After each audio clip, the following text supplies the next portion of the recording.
Put your starter decks aside and get ready for some wild gameplay. I'll be up against Lauscher Mahan. I'm running Lindiwe and Ma, who are finally ready to take on the world. With the reveal of Kuat the Dissenter, you have a powerful character that can combo with your cheap sacrifice fodder to make huge boards. Lau's a non-believer, and he thinks he can take me down with Auraq and Kibble. With lots of zero-statted followers and some ramp, he'll build up until the late game where he can play huge boss monsters from hand, or maybe even off the top of the deck for free with Auraq's effect. With the new cards, things are heating up. Let's see what crazy combos we can pull off.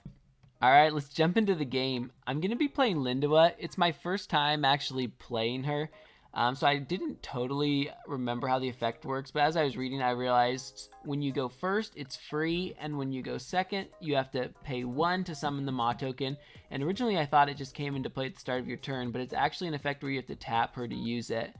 Looking at this hand, I threw small step down early. I don't really want that until later on in the game.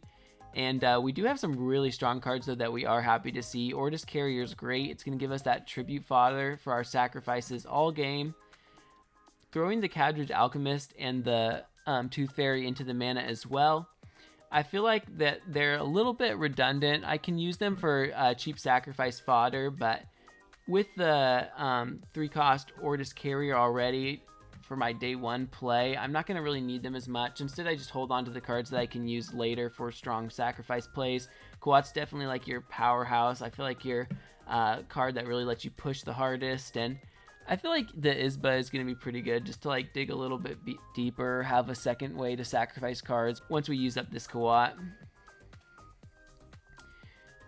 Making this low tempo play does mean that we're going to get a little behind, but luckily for us, our opponent only had a way to advance on one side, not having like a 1-drop or a 2-drop there. So I don't think that there's like that much ground to make up, and having these free tokens every day is going to be super nice. And seeing a second Kuat is very strong.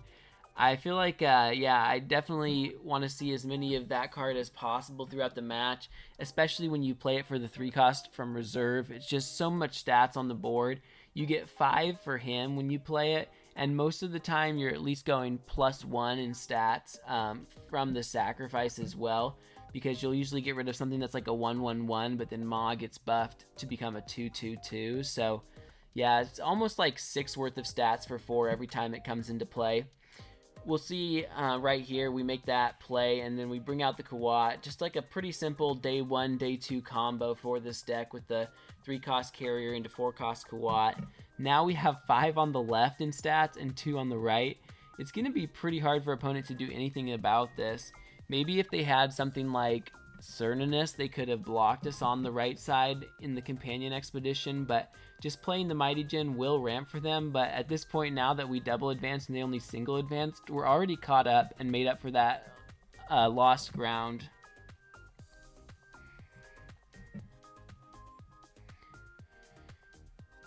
Now we're resetting everything. Our opponent will be able to have a little bit of stronger plays now that they've ramped once.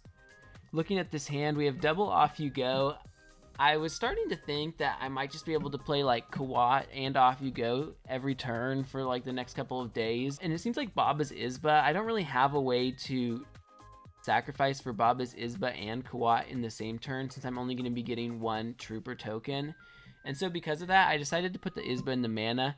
I get a little punished here though, now that they sabotage my Kuat in the reserve. Especially if my opponent uses another sabotage in the future on this Kuat, I'm suddenly going to be out of ways to sacrifice cards, so maybe I should have held on to that Yzmir. At this point though, we've once again presented our opponent with a lot of stats on board. I don't think they were expecting us to have that second Kuat, so now Lauscher Mahan's going to have to figure out what to do to respond to us. Could choose to advance on either side, and they're choosing to move forward on the hero side, but they're not blocking us in mountain or water, so we're going to be moving forward on both expeditions. And now we're finally in the lead.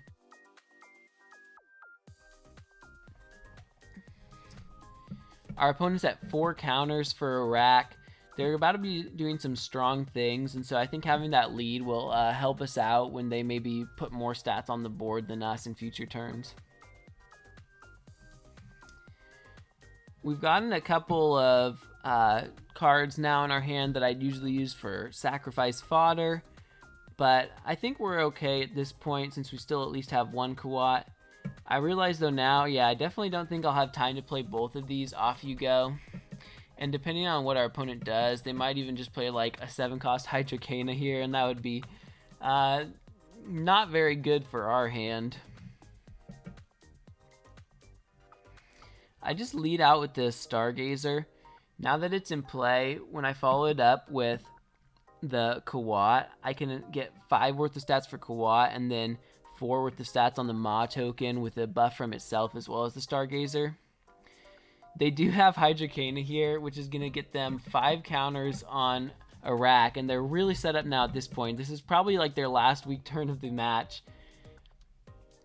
Having this 4/4/4, but next turn they're going to have an 8/8/8 and as well a free summon off of Auraq, so the only thing I can really do at this point is just try and get as far ahead as possible because, yeah, it's going to be really hard for the rest of the match. At this point, we have to play onto the right side to be able to get enough stats to beat out the Hydrocana, and I keep my Stargazer up just because it's the only way to have a follower in the other expedition. This is good too, since I didn't have to sacrifice the Stargazer, I can save it now for a future turn, if I can draw into something to sacrifice it with, but instead I just have all of this sacrifice fodder in my hand, and off you go. That's not going to do anything against this Hydrocana, so yeah, we'll just see what we can do. Hopefully our opponent has a pretty weak turn on the left side, but getting Asmodeus off the top, I don't even know, like, there's nothing I can do at this point. Rolling the 1-3, gonna have an 8/8/8 now on both sides before they even start playing cards from their hand this day. Yeah, things don't look good. I am glad that I'm ahead, but they're definitely going to be taking both expeditions this day and basically be caught up at that point. And what do you know? Because they got the Asmodeus, they have the freedom to be able to put out another Hydrocana. So I don't know if I'll ever take another expedition again. I feel like my last chance at this point is to draw a Small Step, Giant Leap off the top. Yeah, I don't think there's any way. Like, even if we get a removal for one of the Hydrocana, at that point, we'll probably be pretty behind in mana, so I don't know how we would be able to even win an expedition at that point. And there it is, getting 2 great late game cards. Small Step, we're not even going to need the Kraken. We can just use this here to win the game. I feel a little bad for Lauscher Mahan.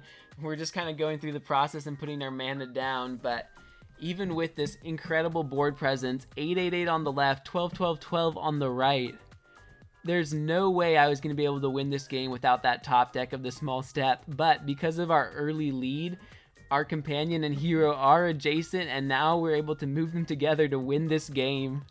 We've been waiting for Lindiwe for a long time, but it was worth it.